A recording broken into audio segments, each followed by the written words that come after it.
Hey guys, welcome back to the Lawrenceville Bicentennial podcast where we talk to the people that know Lawrenceville best. I'm your host, Nate McGill from Gwinnett Magazine. Today on the show, President of Georgia Gwinnett College, Dr. Jann Joseph. It's an amazing conversation. Know you're going to love it. Let's jump right in. Hey guys, and welcome back to the Lawrenceville Bicentennial podcast. Today, we are having a wonderful time, a wonderful show, talking all about Georgia Gwinnett College. Guys, if you've seen the college corridor connecting the city of Lawrenceville to the college, Lawrenceville is officially a college town. And my, oh my, all the wonderful things going on today in the studio. We're talking to Dr. Jann Joseph, President of Georgia Gwinnett College. Thank you for being here today. Thanks for having me. Yeah, this is going to be fun. I really am. I think I'm going to really enjoy this conversation, and I want to jump right in and learn a little bit about you. You're from Trinidad. Yeah. West Indies, Caribbean girl. Long way from home, but this is new home. I've lived in the U.S. for 30 years now, so it's It's just been wonderful to have this experience and to serve in this community. Mm-hmm. Now, tell me a little bit about growing up there. Competitive school systems. Yeah. Mm-hmm. Mm-hmm. Mm-hmm. So you're basically in an environment from birth, it seems like, but certainly as you enter kindergarten, you go into this space where it's all about ranks and all about fighting to stay at the top and all about, academics is everything. So it's extremely competitive, but I think it builds some character in us. And it's just our culture, it's just our way. And I just learned to navigate that. And being the last of 5 children, I think I became very competitive. It's a big family. Yeah, I think a lot of children who are, I would say, later in the ranks of the family, tend to be naturally competitive because you're always trying to keep up. Yeah. You have to literally run faster to keep up. And everybody knows everything ahead of you, so you're always trying to prove your worth and trying to learn more. True. Yeah, I'm thinking of my youngest, and it's you're not wrong. That's absolutely true. Yeah, it creates that just spirit in you of wanting to be like the older ones. So Now, at an early age, you developed a love of reading. Mm-hmm. Where do you think that came from? I think it's really my mother. I think she was a reader. I mean, if you think when people tell the stories of how they got their names, and my mom told the story that she found my name in a magazine, Wow. So she was reading, because my name is unusual, is spelled with 2 N's, and that's not usual. I see it more, in the last few years, I've seen a couple of people that name spelled that way. But growing up and for many, many years, I never saw it. And she saw it in a magazine and picked it. So she was a reader. She always read. She had elementary education, but she always said that if you could read, you could learn anything. Right. So, yeah. And you latched on to that. I did. Just reading whatever I could find. So, I mean, to this day, I still read Reader's Digest as an example, because it's like, I kind of grew up, you find old ones in the library. It's like a nostalgic thing for you. Yeah, I love Reader's Digest. It brings back the memory. Humor in Uniform always was like one of my favorites. Wow. So if I go back to my parents' house and I look on their fireplace, it's probably filled with the old Reader Digest, the hardcover ones that used to come in the mail, and they'd send you all the best clips of books. I have to explain this because some of those kids don't know what we're talking about. They have no idea. This is way before the internet. You could get a sneak preview of a lot of books, and they would publish them together in these Reader Digests. So you got a really good collection of literature there. It's a good way to. And then it went on to have various articles. And, and I learned a lot about, I would say, the American outdoors when you read about all these survival stories, that people would just do the impossible and somehow live up beyond what you would expect. So it was just a way of literally a digest. A little bit of the world came to you in the little snippets of information about I love that. People and places. So that was one of my favorites. But I just read novels. And isn't that the first way that we travel as children, you think? Like just in our books and our imagination, and we dream that we're seeing different cultures and different people in far off lands and Absolutely. things like that. I mean, I remember as a teenager, late teens, I would read the books, about a born identity and stuff like that. Right. Of course, that dates me, right? But I remember reading those books, and I loved them because they were set in these very exotic places in Europe and Morocco and, all these places. Right. And to literally then visit those places and... something you can dream of when you're a teenager or young adult, and then later in life you actually walk in or see in places that you read about. Life is awesome that way, right? Yeah, I love that. I love that. And I always push young people and my students and everybody to explore the world and to be okay outside of your comfort zone and spaces that you feel safe, because being in that safe zone is not necessarily a growth zone. So that's very, very true. Very, very true. It's scary. Yeah, but you got to do it. Scary. It's a good scary. Yeah. You got to break out.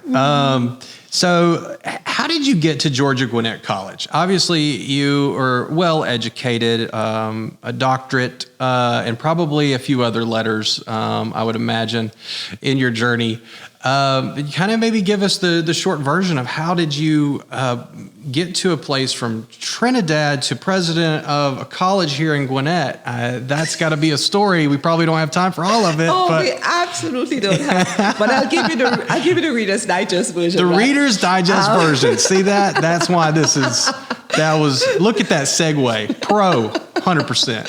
So basically, I would always say I'm in the U.S. for love. So my husband came to continue his education, and I came and I joined him, and I did my PhD at UW Wisconsin and Madison campus. And then I took a position as assistant professor at Grand Valley State and West Side of Michigan.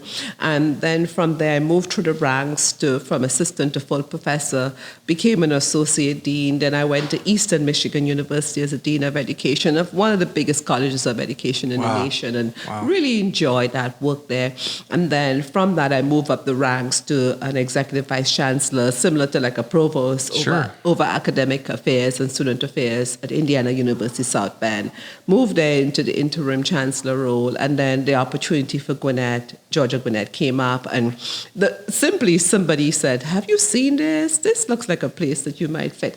And most of the places I've moved, it was really about that. Is that, have you seen this? Yeah. So, for example, when I applied for my job at Grand Valley State and I was in grad school, somebody brought the Chronicle of Higher Education and said, "Look at this job. This describes you." And I really wasn't looking to leave because my husband was still finishing up. My deceased husband was still finishing up his doctorate at the time, but it just looked like me. It looked like what I was prepared to do, so I applied for that job. I was fortunate. That's the only job I applied for to grad school. And I got it. You got it. But there you go. It was about that purposefulness of my fit and finding places I believe I could serve. So when Georgia Gwinnett College came as an option and I got a recommendation and somebody nominated me for the position, I began to look closely at, okay, let's hear about this Gwinnett some more. Let's hear about Georgia Gwinnett some more. And for me, what it really was about was this campus was young, but it was emerging. It was, as we say, becoming. And the opportunity to add value, the opportunity to do the kind of work that could become legacy work, Very true. To serve in a community that, in many ways, I see Gwinnett and Lawrenceville and these areas as we celebrate the history. We see a campus, we see a city, we see a county that has emerged, and I think sets an example, if not already an exemplar of what we could do as a society when people come together in a space and a place with mindset and life journeys that when we arrive in Gwinnett, we arrive at Georgia Gwinnett, we arrive in Lawrenceville, is about, okay, how can I add value? How can I make this better? And then it becomes that dream, the American dream, the people dream, the world dream, where hard work, right place, right time, magical. It pays off. So that's my journey, and it's amazing. Having a blast. Yeah, having a blast. Well, Georgia Gwinnett College is positioned in a very strategic area. You've got folks like me that used to commute from Gwinnett to Atlanta to go to Georgia State. Mm-hmm. And then on the other side of the 316 corridor, you've got Athens, and there sits University of Georgia. So right in the middle of that area, in the hub of Gwinnett, which it's crazy, just the demographic and the population changes even over the last decade. When you look at it, it's just mind-boggling, because I get so used to saying one number, and then you realize, like 10 years ago, I was saying there's 800,000 people here, a lot. 800,000 people. And I probably said that up until like 2 years ago, when someone went, hey dude, there's like 1 million people here now. Yeah. And you think about, wow, there's extra 400,000 people that have come into this area, bringing all their cultures, all their history. And of course, as we do that, we're also, preserving the history that was here originally. Absolutely. And you guys have done a fantastic job. You've been at the school for 3 years now, yes, correct? 3 years, 3 full years. I'm 2 months into my 4th year. I mean, really, that's a great time to come in, because all of the boring work is done. Like building the campus, the things, getting everything there, getting it set, and then you get to come in and hit the champagne and launch this baby into the future. Well, I wish it was as simple as that. I wish that in higher ed we could say that any president arrives with work done. I think even for 200-year-old campuses, right, because of the nature of higher ed, there's no such thing as an easy day in higher ed leadership. But I will say, though, the people who saw the vision, the people who pulled it together, the people who recognized that this growing community, this growing diverse community was going to be better with a 4-year college, we always have to give them credit. The idea that they understood and they knew that for a community to really grow, to thrive, you must have a strong K-12 school, you must have good healthcare systems available, and another one of the, and that's the trifecta, the other things, is higher ed. So you must have a good 4-year institution. So this was I think the last piece that was missing in the promise of what Gwinnett could be, was to have a 4-year school. So I credit them. Agreed. Went back, in 2005, and even before, they thought about it so that the campus became in 2005. The first students started in 2000. No, the first president was hired in 2006, and in 2007 students came, and the first graduates in 2008, and then we have been going like that ever since. So if you think about it, we have been the fastest growing college in America for unbelievable. It was for like 7-8 years straight. One of the most diverse campus in the Southeast region for 8 years straight in U.S. News and World Report. So the data, national data, have looked at how Gwinnett has grown and seen Georgia Gwinnett mirroring that. Right. 75% of our students are Gwinnetians. They come from here. 65% of them graduate and stay here. We have 11,000 alumni, and 93% are in Georgia. Wow, so that's amazing. Yes, with 11,000 alumni and 93% here, we could say that 10,000 students plus graduating from Georgia Gwinnett, this brand new baby of a college, they're already part of the taxpayer base. They're part of the contributors. They are now in grad school. They're in Ivy League grad schools. They are now finishing PhD programs themselves. Hopefully they'll come back and be professors. Yeah. They're working in industries all across the board. You go into Gwinnett public schools where we have these good arrangements and agreements and partnerships to work together. They are teachers in our public schools. You go to the hospitals down the street, across the way. They are our nurses. They are the front line of the work that's happening in Gwinnett, and we couldn't be more proud. Yeah, we couldn't be more proud of these students. Definitely, that's the legacy right there. Yeah. So yes, I feel really good about coming into a space where a lot of the physical spaces were built out. We still have a physical space we're going to build out. We're going to build our Gateway Center and Convocation Center, hoping to break ground on that in maybe February of next year, with an occupancy timeline for fall of 24. We're excited about that. We're excited about having a space that seats more than 3,000 people, that we can have events on campus for our students and for the community. So that's great. We're just excited that we could finish that build out. But most important, we can now be in a position to pay down the debt, so to speak, for all of the buildings that we had to acquire or put up to grow so quickly. So yeah, it's good work. Yeah, absolutely. Well, give us some of the claims to fame for Georgia Gwinnett College. Yeah. We've kind of mentioned and brushed over them, but maybe you can just kind of hit us with the list of some of these amazing accomplishments you guys have been able to pull off. Well, for me, when I think about claim to fame, the one I believe that I am, and I think for the campus we're most proud of, is our access mission. But not just an access mission that we give people a chance, we give people a second chance for returning adults, for students who were not as prepared in K-12 or high school, they have a chance to come and reset with us.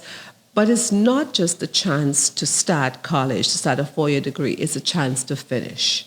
So we have been really focusing on the Access to Success mission. Yeah, so it's coming to Georgia Gwinnett College, and you would find that your freshman classes are 24 students or less for the most part. Our average class. That's awesome. That's great. Yeah. Our average class size is just about 18, 19 students. Wow. So what you get from us is the class size that you find similar to a private institution, but at one of the most affordable price points, so to speak.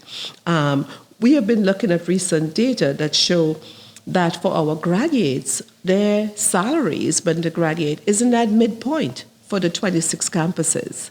But when you look at the costs, we are in the lower quartile, the bottom quartile for costs, but in the middle for salaries.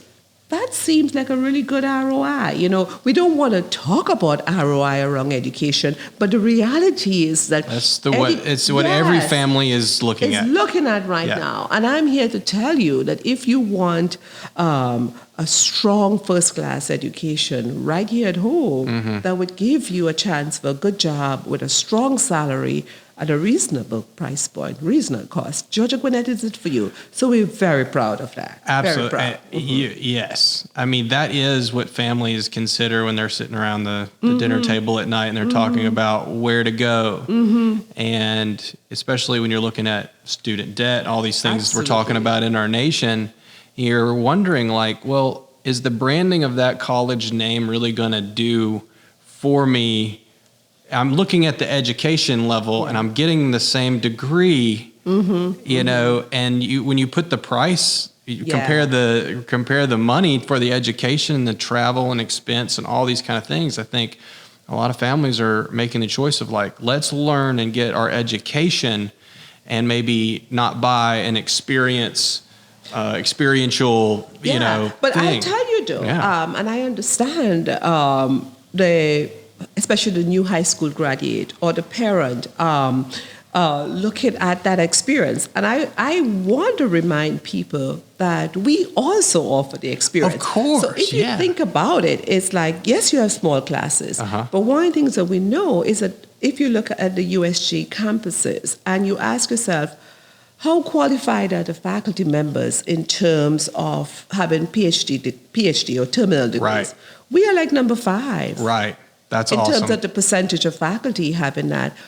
Only the big dogs, so to speak, campuses, the research campuses have stronger terminal degree or percentage of faculty with terminal degrees. So you are being taught by people who have made a choice, and they're also doing their research, but they are focused on teaching, and they are highly qualified. But not just that. In terms of our degrees, we have about 20 different degree programs. We just launched a cybersecurity certificate as an example. Our business degrees are strong, especially people with accounting and marketing, emphasis and majors. Our nursing program, we're trying to expand it so we can accommodate more people because it's at capacity. And you looked at our education program. But that's not all, because if you look, as I say, if you call now, you get more for the bargain, right? But certainly. Love it. Yeah, we have 100 clubs. Yeah. Our student government, we have an honors program, we have live and learning community. People don't know this, but we have housing. We have really good housing. That's great. And I could just say for my own grandkids, they think that our cafeteria is really cool.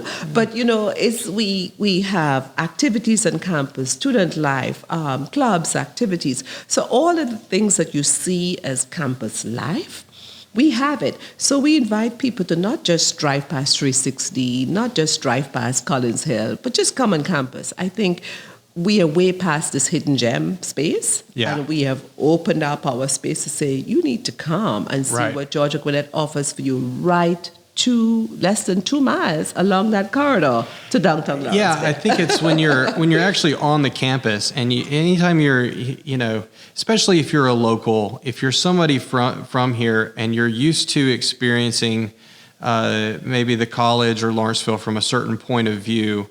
I even find this talking to people about Lawrenceville Square. You think about Lawrenceville from your point of view of Lawrenceville, go spend a little time in the square, you start to think differently about the city. Precisely. Because that's where the community congregates, that's where the best restaurants are, that's where the entertainment is.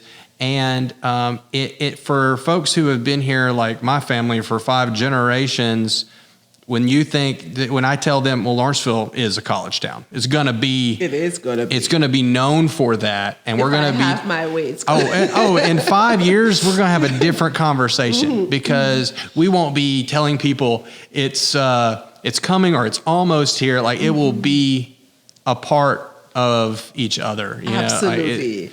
Because that corridor was about that. We came together with the city. We stood up on the circle closest to campus, and we agreed and we cut that ribbon. And the idea is, as we brand ourselves, we want to keep branding ourselves as being part of Lawrenceville. As we see activities, I drive along that corridor. Actually, this weekend I was showing my brother who is visiting and sort of showing him the vision of where we are, and driving along the corridor and knowing what that corridor could become. I was like, I want to live in a house right over this corner here. Yeah. And I want to walk down this street to a cafe and, sit outside and see the world go by. I want to have this environment where we have this tongue-gang relationship and students are connected. I want to see, a bus shuttle quietly dropping people off around that space from campus where they live and work and play, where our students at the weekend, they walk the spaces there, and it becomes this lively place. I truly believe we could look out into 10, 20 years and realize that. And I believe that because I remember it was in June of 19 when I first came to town, and of course then Mayor Judy, I call her my Mayor Judy at the time, Love her. And of course Chuck Worthington, we met and they were driving me around and showing me the space and showing me the Lawrenceville lawn, and I was there when we cut the ribbon to open the stage for the lawn, and to see the lawn become the Lawrenceville lawn and the events that occur. I was there when they cut the ribbon to build the Lawrenceville Performing Arts Center. Right. And I'm thinking, wow, that was 3+ years ago. And now I drive by, I walk into these spaces and I see them. It's amazing. So I know for me, from May, June, when I arrived of 19 to today, I have seen what happened. So with the investment and with the commitment, and I would say with just the audacity that we could have in Lawrenceville to just do this. Absolutely. I'm gonna live to see it realized. I'm excited for the future. We've talked a lot about the future. I want to jump way into the future. And I want to ask you about Star Trek. Who told you I'm embarrassed? You heard I love Star Trek. I do, and we're going to talk about it. We're going right to the future right Let's here. Let's go right in. Love of Star Trek. I hear you're an obsessive fan. Yeah, it kind of gets crazy sometimes. So what's your series? Which series? Well, I think my favorite is the new Next Generation. I'm obsessed with Captain Picard. Captain Picard. I was going to ask, who's your captain? Yeah, my favorite captain is Captain Picard. And he's back at it. He's still doing it. I watched the Picard series. Of course I did. Of course, yeah. It's so good. And I love how they have blended some of the shows as well to make those new shows sort of connect. Right. I like Strange New Worlds. I do. I love that guy who's playing. Pike. Yes. Yeah, oh my Pike. gosh. I love him, and I just think his demeanor is such a contrast to what became Captain Kirk later on. Right. So he's the more laid back kind of guy. Yeah. And then there was this crazy adventurous spirit of Captain Kirk. And I really think that the more modern day version of it, which was this Chris Pine. Yeah. Chris. Mm-hmm. Yeah, Chris Pine. Yeah. He did a pretty good job of being the rebellious. They were smart about how they kind of fit that movie into the timeline. We're really geeking out, guys. So if y'all need a timeout or whatever, we're just going to geek out for a little bit. But I love it. I do really, too. And I'll tell you what I love about Star Trek, because I love what it represents that humanity can become. Right. And I love that it represents that even if humanity were to encounter truly strange new worlds and different people, how they navigate in that show the storylines about conflicts among people and ethnicities and different cultures, alien cultures, and how to find common ground, but also how they struggle to find common ground. And in struggling to find common ground as they have played back their various series to become the Federation, I think it's amazing. It is. And to see the struggles that will still continue. Humans, whether we see ourselves as quote-unquote aliens or living beings, will always have conflict. But the show teaches us that you always fight for truth, you always try to fight for justice, you always fight to know that something better could become.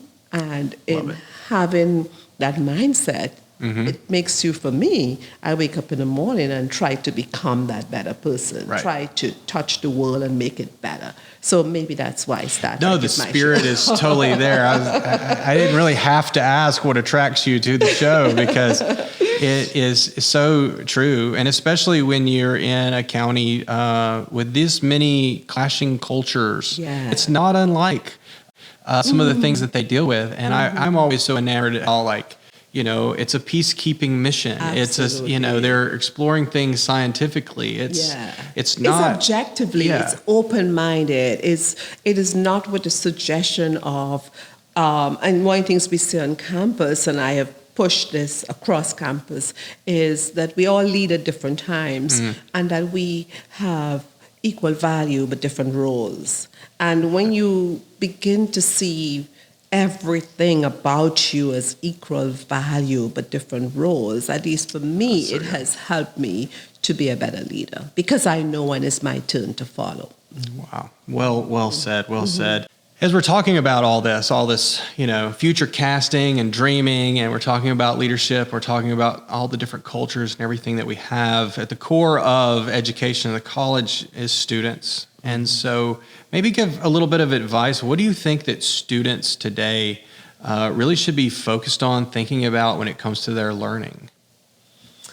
They should be thinking about, going back to that concept of futuristic, they have to be thinking about their fifth job. Oh, wow. And I think, that's good. Yeah, I think we focus so much on what we call career readiness. And I'm not knocking that. I think it's good for students to graduate with skills and competencies to be effective in the job that they apply for.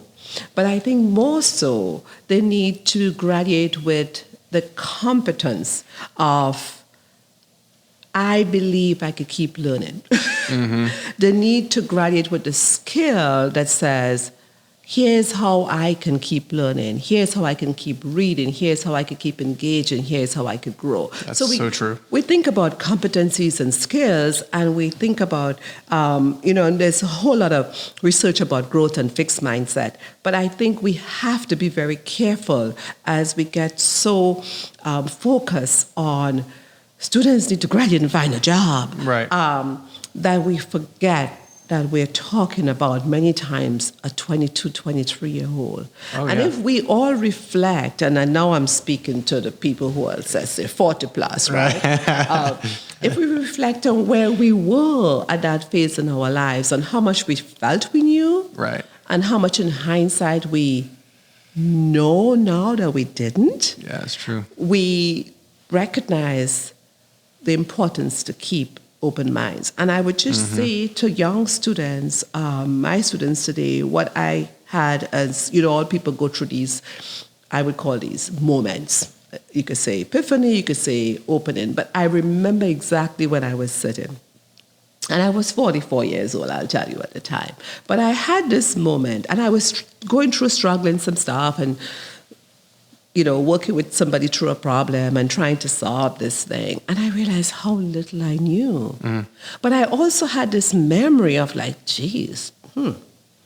half a lifetime ago when I was 22, I thought I had this all figured out. I know, right? So I'm thinking, how am I at 44? And I feel as if I'm clueless. But I also had this moment when I became aware that I have to keep my mind open to keep growing. And I remember that day. I remember the moment when I said, okay, maybe when I'm 88, I'll figure it all out. Be a good time to check out when I figure it all out. Because I think it's almost as if your knowledge quadruples every time. You have to keep learning. You double your age. Really do. Yeah, so I think we get like a drop of some sort of brain chemical when we're in our 20s that just gives us that confidence to conquer and dream. Yes. And we just kind of blindly luck into a lot of spots. Absolutely. Yeah. I think because I know I had such bravado, I mean, I went right after it. Oh yeah. And I look back and think like, well, I didn't do too bad, but I still just didn't. I mean, gosh, I got lucky. I look back and go, maybe it was a little luck. I think the universe is forgiving of youth. Right, that's very true. I think it's like we are supposed to be brave. We are supposed to take stupid chances. We are supposed to be confident at that time. And I think if we didn't, our whole society would begin to implode. We need to encourage our young people to take risks. We need them to be okay failing. We've heard this in multiple ways. I would not be the first and last person to say that you can't be successful unless you're willing to fail a little bit. Right. So we need to give them space to fail, because it's in that failure, so to speak, is where they grow. They become resilient, they become stronger. And if we shut them down with education, if we shut them down with a closed, I walk across the stage and I'm done, that's wrong. And another lesson I learned that I would share with my students and the youth, and I would always remember this. It was the last class day of my undergrad. We were in cohorts. So I was taking my last class with my cohort of a group, and we were like 25 of us in the classroom. And the professor said to us, and of course I was a young person, and he said, well, I know you all think you all have it all figured out and you're all graduating. Just so you know, all you've done for the last 4 years is learn to learn. And I was like, no, that's unfair, because I worked so hard. To learn. I worked so hard to finish my undergrad degree, and you're telling me all I was prepared to do is to learn more. But I had this moment of, I felt stressed, I felt disappointed, I felt, dang, all of this for nothing? You're telling me I still have to go figure it out? And but that came back to me. What a valuable lesson. Yeah, multiple times. Again, it's like one of those moments when you knew where you were when it happened. That's another moment for me. Oh yeah, that's such a good one. Learning to learn. I mean, that's kind of like what we have to continually do. And you mentioned failure, and you mentioned that obstacle and that learning lesson of failure. And I think that when we're young, we do have a certain fear of failure, that bravado, and it comes across as like, failure's not an option. I mean, how many people have said that? Now, me and Jann are just going to talk for a minute. No, and if you guys want to listen, then you can. But you might not understand where I'm going with this. But she will understand. We will understand each other. But you know, but the Kobayashi Maru. That's where I'm going with this. Think about this. Oh, it's fun. Because, you know, we're going to talk Star Trek a little bit. Kirk was always, I don't believe in a no-win scenario. Mm-hmm. That was his mantra. Yes. And so this is like the second movie. If you watch any of the movies, watch two. Watch Wrath of Khan. Okay, guys? Oh, yeah, that's a good one. So there's this test, this Kobayashi Maru, and every cadet is sort of put to it. And it is the test of how they will handle failure. Yes. And because Captain Kirk doesn't believe in failure, he decides to cheat on this test. He did. And gets past it by some immoral means, let's just say. Oh, and by the way, it was Spock that created this test. It is. So in Wrath of Khan, the entire time you watch Kirk, and he's such a hero, and he's always saying, I don't believe in a no-win scenario. We're going to win. I'm going to fight Khan. I'm going to do this thing. We're going to go to this nebula or whatever they do. The movie plays out. And you can almost walk away thinking like, well, Kirk's the hero. Failure's not an option. He doesn't believe in a no-win scenario. I'm going to be like Kirk. But not the message of the film. The message of the film is that sort of attitude of I'm not going to fail and being willing to cross moral boundaries in order just to win is what ends up killing his best friend. Exactly. And that's the guy who faces death and saves everybody's life. If Spock doesn't make that sacrifice, all this bravado, all this failure's not the hustle and grind. Just go to Instagram. You'll see what I mean. Yeah. It's everywhere these days. And I think the message to students when they look at their phones is failure's not an option, grind, hustle, try, all these things. Such a different message than you have to learn to learn. You have to be okay and at peace with yourself to understand that failure is the greatest teacher. And I think one of the problems thing. people have is that they see people moving fast, so they assume that it's reckless. And I have brought this to my students multiple times, especially when I lived in Indiana. And I remember one time looking at the Indy 500 and thinking, oh my gosh, these guys are just... Yeah, so fast. Oh my gosh. 200 miles per hour. Right. But then look at what's happening around them. They're strapped in a really, like a moving jet that it's multiple layers of safety around them. It's not a car per se, right?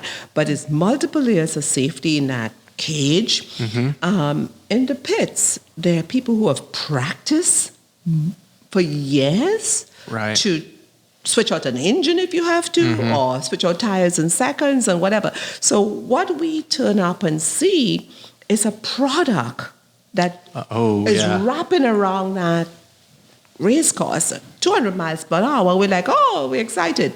But what we don't see are all the preparation. Yeah. And what we That's don't true.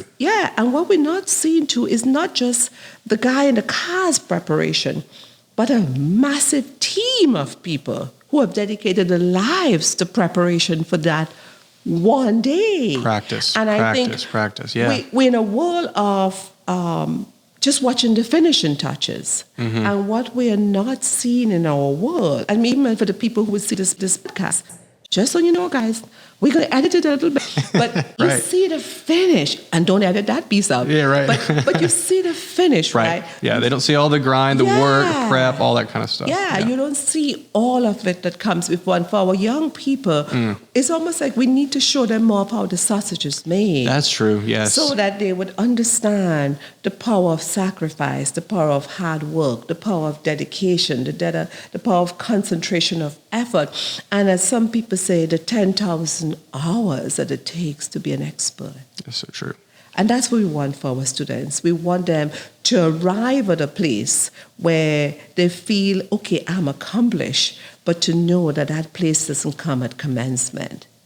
Truly, it is commencement. It's barely a beginning of a life journey, and a life journey of service and sometimes sacrifice and joy and sometimes pain, of ups and downs, good and bad. But at the end of the day, when you look at the full package, they should feel proud that they have made a contribution. They should have been proud that they give back. They should have been proud that they raise families. They should have been proud that they learn so much along the way. And, Absolutely. maybe we're all going to end up in the stars one day, who knows? But it's going to be better for our students. And that's why I'm there. I'm there to change their lives. I'm there to be in a place like Lawrenceville as we celebrate this 200 years and to know, if not, look at what Lawrenceville has done. Lawrenceville did just said, oh, we're old and we're just going to die. Yeah. Lawrenceville said, we're old and we're going to start over. They have transformed.